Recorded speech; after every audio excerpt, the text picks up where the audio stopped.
Gostaria, antes de mais nada, de ler algumas palavras das Escrituras Sagradas no Evangelho de Jesus Cristo segundo Mateus, no capítulo 5, versículos 1 a 11, e vamos ler na Nova Versão Internacional. Diz assim: Vendo as multidões, Jesus subiu ao monte e se assentou. Seus discípulos aproximaram-se dele e ele começou a ensiná-los dizendo: Bem-aventurados os pobres em espírito, pois deles é o reino dos céus. Bem-aventurados os que choram, pois serão consolados. Bem-aventurados os humildes, pois eles receberão a terra por herança. Bem-aventurados os que têm fome e sede de justiça, pois serão satisfeitos. Bem-aventurados os misericordiosos, pois obterão misericórdia. E bem-aventurados os puros de coração, pois verão a Deus. Bem-aventurados os pacificadores, pois serão chamados filhos de Deus. Bem-aventurados os perseguidos por causa da justiça, pois deles é o reino dos céus.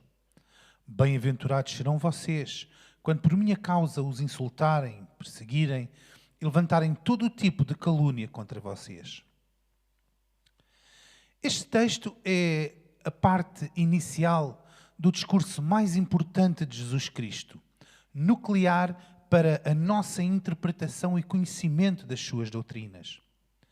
Mas eu gostaria de me centrar num pequeno versículo, logo o primeiro, onde Jesus faz o elogio da pobreza, onde ele afirma que os pobres de espírito são bem-aventurados porque deles é o reino dos céus.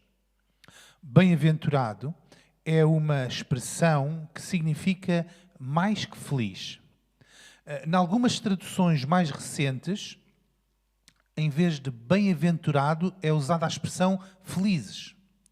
Portanto, Jesus dizia que os pobres de espírito eram felizes, ou mais que felizes, porque deles é o reino dos céus. Outro evangelista, Lucas, no seu Evangelho, no capítulo 6, versículo 20, contando o mesmo episódio, afirma que, olhando para os seus discípulos, ele disse: Bem-aventurados vocês os pobres, pois a vocês pertence o reino de Deus. Olhando para os dois textos, o primeiro tem a expressão de espírito, que o segundo omite. Se pensarmos meramente no que Lucas afirmou, Jesus fazia o elogio claro da pobreza, afirmando que aos pobres caberia um lugar no reino dos céus apenas devido à sua condição social. Mas, na verdade, olhando para uns ensinos de Jesus como um todo, ele mostrou ter uma particular preocupação com os pobres, com aqueles que são excluídos, rejeitados pela sociedade. Com os leprosos, os doentes, as prostitutas, os cobradores de impostos, os adúlteros, enfim, pelas pessoas pouco saudáveis e pouco recomendáveis da sociedade do seu tempo. Mas essa preocupação de Jesus ia além, bem além da sua condição externa. Ia até à sua alma, ao seu espírito, à sua salvação. Sempre que penso nisto, recordo-me daquela passagem onde os amigos de um paralítico subiram ao telhado da casa onde Jesus ensinava. E abrindo esse telhado, desceram esse homem até à presença de Jesus. E a primeira preocupação do Senhor Jesus não foi conceder a cura àquele homem. A sua condição de paralítico era clara, mas para Jesus essa não era a sua condição mais grave. A mais grave e necessitada de cuidado urgente era a condição da sua alma, pelo que primeiramente Jesus lhe concedeu o perdão dos seus pecados. E apenas perante a incredulidade e a maldade dos religiosos ali presentes, é que ele mandou o paralítico se levantar e andar. Na verdade, a preocupação maior de Jesus com aqueles rejeitados do seu tempo era com a sua condição espiritual. O que acontecia era que esses, fruto da sua condição, tinham uma maior consciência da sua necessidade. Eles percebiam que o seu estado físico e social, eles tinham consciência dele e com isso tinham consciência também da sua humilhação. Da humilhação que tinham que suportar a cada dia, com a fome que tinham que sofrer a cada dia, com a rejeição que tinham que lidar a cada dia, com o sofrimento que tinham de carregar a cada dia. Estavam, por isso, abertos a perceber a sua necessidade espiritual, a reconhecer a sua urgência em serem ajudados, o quão precisavam de mudança. Eles clamavam por salvação. Clamavam por salvação porque eram pobres. Mas não era porque eram pobres de condição, era porque eram pobres de espírito. O seu espírito estava empobrecido, vazio, esgotado. E quão maravilhosa condição é essa! O que levava essas pessoas a Jesus era a sua necessidade física, mas o que as fazia abrirem o seu coração para Jesus era a sua pobreza de espírito, a sua humildade, o quão vazio estava o seu espírito. A pobreza de espírito, de que escreveu Mateus, é uma condição diversa da física e social. É uma condição interior, é uma condição de humildade. Mas gostaria de nos fazer pensar que não se trata de humildade apenas, de simplicidade. Trata-se sim de uma condição de esvaziamento. O nosso espírito deve ser pobre, mas não a nossa alma. Essa deve ser rica, cheia, abundante. Eu vou explicar. O ser humano, cada um de nós, é uma pessoa com um corpo, uma alma e um espírito. O corpo é óbvio que cada um de nós sabe o que é. Já as outras substâncias podem gerar confusão. Mas basta pensar que, sendo o homem criado à imagem e semelhança de Deus, sendo o nosso Deus um Deus trino, Pai, Filho e Espírito Santo, também nós temos 3 substâncias. E o nosso espírito é o que nos liga a Deus. É a nossa substância que faz a ligação com o divino, com o espiritual, que gera em nós a sede e a fome espiritual, que só está saudável e realizado quando permanece ligado a Deus. Só que por se estar de espírito cheio de Deus, para se estar de espírito cheio de Deus, ele tem de estar vazio de outras coisas. Infelizmente, como o nosso espírito clama por sustento, grita por realização, clama por satisfação, o nosso ser tem de suprir. Mas desconhecendo o que é bom para o espírito, enchemos-lo de coisas que não são saudáveis. Existem tantas práticas que são tentativas humanas de encher o seu espírito, de o alimentarem. Coisas como, concertos de música, onde se replicam experiências que nós vulgarmente vemos acontecer nas igrejas. Porque procuram, através de uma ligação com outras pessoas, a realização espiritual. Há outras pessoas que usam o dinheiro, o conhecimento, o desporto e tantas outras coisas que se tornam o centro e o cerne da sua vida, da nossa vida, entregando-lhes uma importante devoção. Isso nada mais é do que enriquecer o espírito. O espírito das pessoas está cheio de coisas que não deviam lá estar. É mais ou menos como alimentar o corpo só com fast food. Está gordo, mas não está saudável. Como esses espíritos estão cheios, não há lugares neles para Deus. Não cabe neles Jesus. Não sentem a fome e a sede de justiça. Não entendem a urgência da salvação. É o que a religião faz.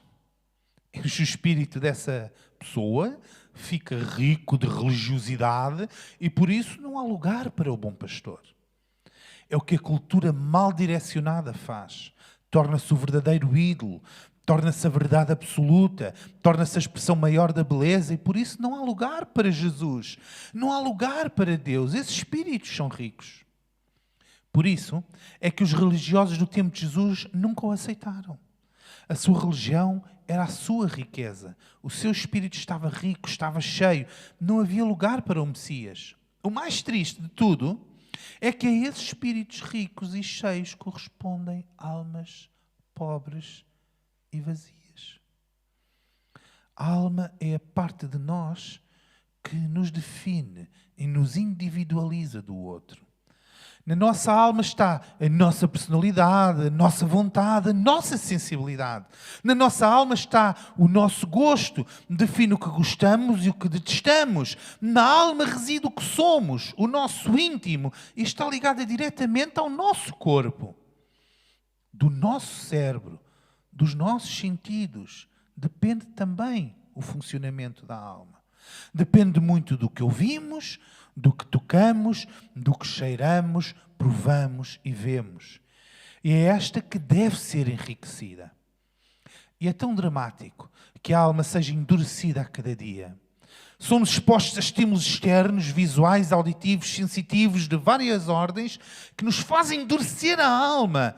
Estímulos dos quais nos deveríamos proteger, mas aos quais somos expostos pela sociedade, pela mídia, não havendo consciência disso, porque o nosso espírito rico abafa o grito da nossa alma, o clamor da nossa consciência, fazendo com que não nos apercebamos da toxicidade dessa exposição. Um exemplo é a exposição à morte. Estamos tão habituados a ver imagens de pessoas mortas, com feridos de entranhas de fora, de homicídios a rodo, seja pelos jornais, seja pela televisão ou pelo cinema, que se vimos hoje alguém morto na rua, pouca impressão isso nos faz. Gente morta é algo corriqueiro. Isto é porque a nossa alma está endurecida. O hábito mudou a nossa mente, toldou a nossa alma. Por isso, irmãos, é muito importante que alimentemos a nossa alma. Ela precisa também, tem fome, tem sede. Como é que alimentamos a nossa alma? Olha, alimentamos a nossa alma com a leitura, com o estudo. E não falo apenas de coisas espirituais, mesmo cultura humana, cultura do mundo. Isso alimenta a nossa alma. Mas devemos de colocar isso no sítio certo. Não permitindo que isso suba ao espírito. Não lhe entregando devoção. A arte, a pintura, a escultura são essenciais para uma alma sadia. A filosofia, o seu pensamento, a sua forma de olhar o conhecimento e a sua origem, de buscar a definição estética do belo e da arte, a sua forma de entender e definir a ciência, são cruciais para uma alma linda, saudável e maravilhosa.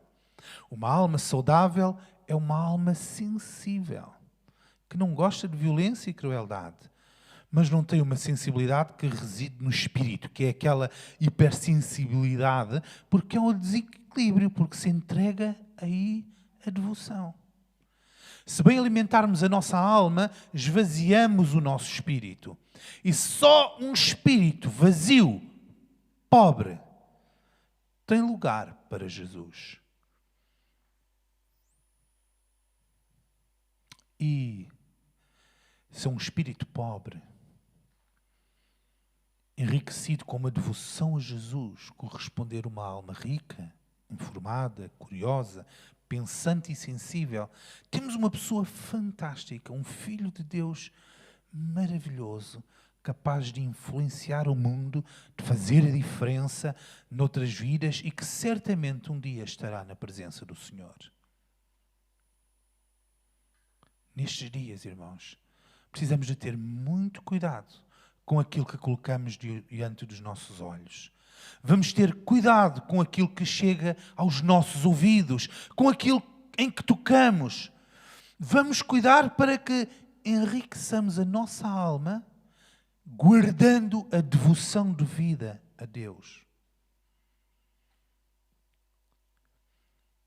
Irmão, não ignores o teu lugar, as tuas obrigações, como te deves comportar, o que deves e por que deves, e o que não deves e por que não deves fazer. Porque quando não o fazes, irmão, assumes-te maior e mais rico e mais importante do que do que o próprio Deus e do que aquilo que deves de entregar a Deus. Mostra a tua alma rica, informa-te, ajuda, apoia, procura ganhar cultura e conhecimento. Este, hoje, é o tempo, irmão, de perceberes quem és, qual a tua condição, onde estás, se alimentas a tua alma corretamente e esvazias o teu espírito, permitindo apenas que o nosso Senhor Jesus aí reine, ou se fazes o contrário e és rico de espírito, mas pobre de alma. Mas olha para ti, não para os outros, para ti. Percebe a tua condição, assume a tua responsabilidade, a tua culpa, arrepende, pede perdão a Deus, irmão, e muda. Que Deus te abençoe. Amém. Josué, terminamos a